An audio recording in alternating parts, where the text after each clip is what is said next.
Bien alors, au sortir de la table ronde sur l'espace numérique de travail premier degré, les choses les plus importantes qui sont à retenir, c'est que les collectivités locales là sont très importantes dans le dispositif parce qu'elles financent et donc parce qu'elles décident également de la configuration de ces espaces numériques d'échange demain.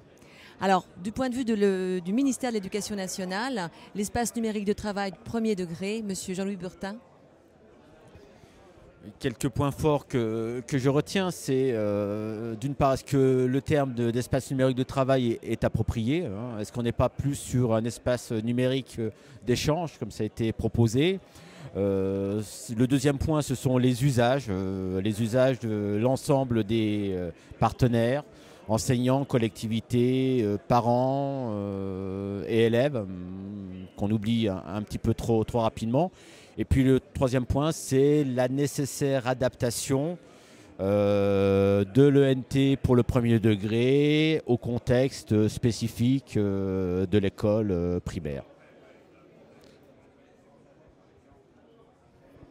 Le point de vue de l'industriel concernant donc les ENT premier degré, le premier point, je pense que l'ENT doit être un outil extrêmement simple et accessible par tous. Les enseignants, les élèves, les parents.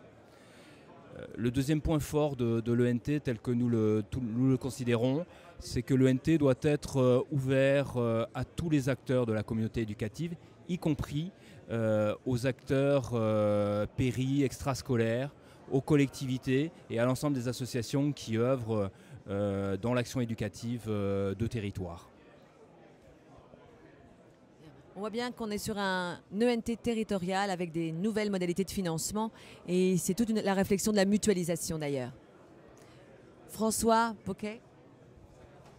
Oui, donc moi je suis observateur un peu extérieur du sujet. Donc ce qui a été très intéressant dans cette table ronde, c'est de pouvoir entendre successivement et avec des questions et des réponses à la fois des collectivités, des communes et même une région accompagnant les collectivités, des institutions de l'éducation nationale, des constructeurs, fabricants, et puis également quelques utilisateurs. Alors c'est vrai qu'on aurait apprécié avoir encore plus de témoignages sur l'utilisation, mais on voit qu'il y a une réelle démarche qui se met en place avec un souci de gouvernance de la part de l'éducation nationale et une volonté des collectivités très affichée de mutualiser. Et je pense que ça ouvre des perspectives intéressantes sur non seulement la mutualisation de pratiques, mais également la mutualisation des outils et peut-être une belle ouverture vers l'utilisation de logiciels libres et de ressources libres mutualisées, partagées entre chacun des acteurs.